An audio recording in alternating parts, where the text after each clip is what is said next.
OnePlus has finally done it. The company finally has a no-compromise flagship to its name in the form of the OnePlus 8 Pro, which comes with the latest processor from Qualcomm, 5G connectivity, IP rating, wireless charging, and a gorgeous 120Hz display. But this clearly more than meets the eye with the smartphone's panel, as a lot of users have been reporting issues with it. So what's the real story here? Does the display on the OnePlus 8 Pro actually deserve its A+ rating from DisplayMate? Let's find out in this video.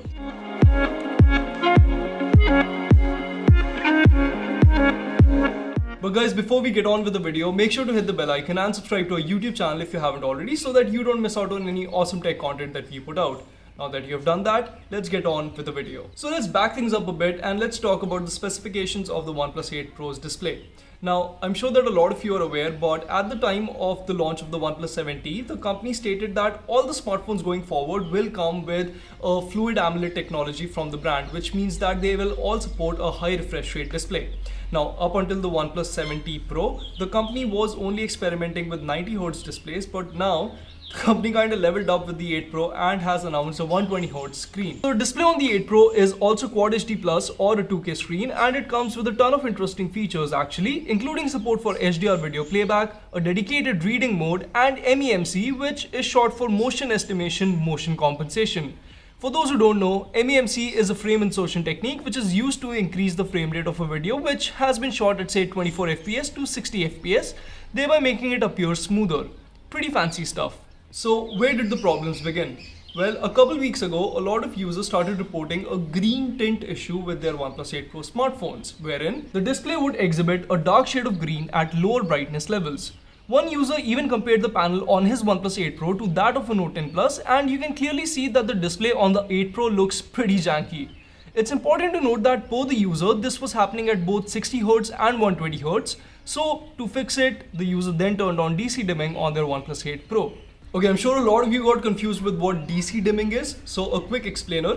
Now, DC dimming essentially varies the brightness of a phone's display by varying the power supplied to that panel, as opposed to PWM dimming, which most OLED panels, like the one on the OnePlus 8 Pro and the one on this 7T Pro, which I'm using to record this video, does. So OnePlus phones let users switch to DC dimming, an option which can be found under the utility subhead in the settings menu. Now bear in mind that OnePlus claims that DC dimming isn't perfect and it's clearly outlined in the settings too. So some users might notice abnormal colors displayed on the screen, which is exactly what happened here. Now with DC dimming turned on, whatever suits you, who is the user who actually posted this on OnePlus's community forums in the first place, he started noticing a black crush issue with his smartphone. Now black crush issue makes the screen look like this when it should look like this. See the crushed pixels in the darker regions? Yup, that's really not A+ quality now, is it OnePlus? Unfortunately for OnePlus, that's really not where the company's display war ends with the OnePlus 8 Pro, because some users even reported issues of burn-in with the smartphone. Now, burn-in, if that term rings a bell, well, that's because it was really infamous with the Pixel 2 XL smartphone that was launched a couple years ago, wherein the display on the phone would retain part of an image or the entire image even when that image was not being displayed, thereby causing a burn-in. In other words, the image would burn into the display.